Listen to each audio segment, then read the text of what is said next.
एक महिला भक्त वृंदावन से बिहारी जी लेकर अपने घर आई और तभी बाहर से गोलू घर के अंदर आया और माँ से पूछता है कि माँ, ये कौन है? तो मैया ने बोला, ये भगवान हैं और ये ही हमारे मालिक हैं। अब तो घर में जब भी कोई नई चीज बनती तो सबसे पहले बिहारी जी को भोग लगता। पहले यह सब चीजें गोलू को सबसे पहले मिलती थीं। इससे गोलू बहुत चिढ़ने लगा और मन ही मन ठाकुर जी को कोसने लगा। एक दिन गोलू की माँ काम पर जाते समय बोली, गोलू, यमुना जी से मटके में जल भरकर लाना। जब गोलू पानी भरने के लिए जाने लगा तो जाते जाते बिहारी जी को कहने लगा, खाने के लिए तो सबसे पहले तैयार रहते हो, लेकिन काम तो मुझे ही करना पड़ता है। अगर यहाँ रहना है तो काम करो। कहकर गोलू यमुना जी से जल भरने के लिए चल पड़ा। गोलू जब यमुना जी में जल भरने लगा तो उसने देखा कि यमुना जी के अंदर बिहारी जी विराजमान हैं और कह रहे हैं, ला गोलू, घड़ा हम भर देते हैं। गोलू उनको देखकर हैरान हो गया और बोला, नहीं नहीं, मैं अपने आप भर लूंगा। लेकिन ठाकुर जी ने उसके हाथ से घड़ा ले लिया और भरकर घर ले आए।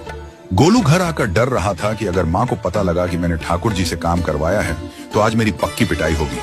माँ ने घर आकर बिहारी जी को गीले कपड़ों में देखा तो एकदम से हैरान हो गई और कहने लगी कि गोलू, ये जरूर तेरी शरारत है, जरूर तूने ही इन पर जल डाला है। गोलू ने अपनी माँ को समझाने का बहुत प्रयास किया, लेकिन माँ ने उसको डांट कर चुप करा दिया और ठाकुर जी के भीगे हुए वस्त्रों को बदलने लगी।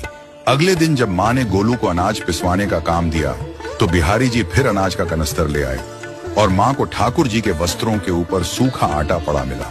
तो माँ ने फिर गोलू को डांटा कि तुझे पता नहीं कि ये हमारे भगवान हैं और तू भगवान के साथ शरारत करता है। आज तूने फिर इनके ऊपर आटा फेंका है। तो गोलू शपथ लेकर कहने लगा, नहीं माँ, मैंने कोई शरारत नहीं करी है। ये तो मेरे हाथ से गेहूं का कनस्तर लेकर खुद पिसवा कर आए हैं। गोलू की माँ आज बहुत गुस्सा हुई। अगले दिन फिर माँ बोली, बेटा गोलू, आज तुम्हारे बाबा बाहर गांव से वापस लौट आएंगे।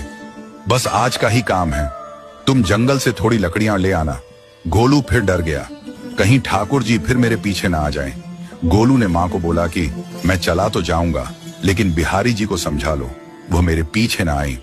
उसकी माँ हंसकर बोली, हाँ हाँ समझा दूंगी, तुम जाओ तो सही। गोलू जल्दी जल्दी लकड़ियां लेने जंगल में चला गया और माँ काम पर चली गई।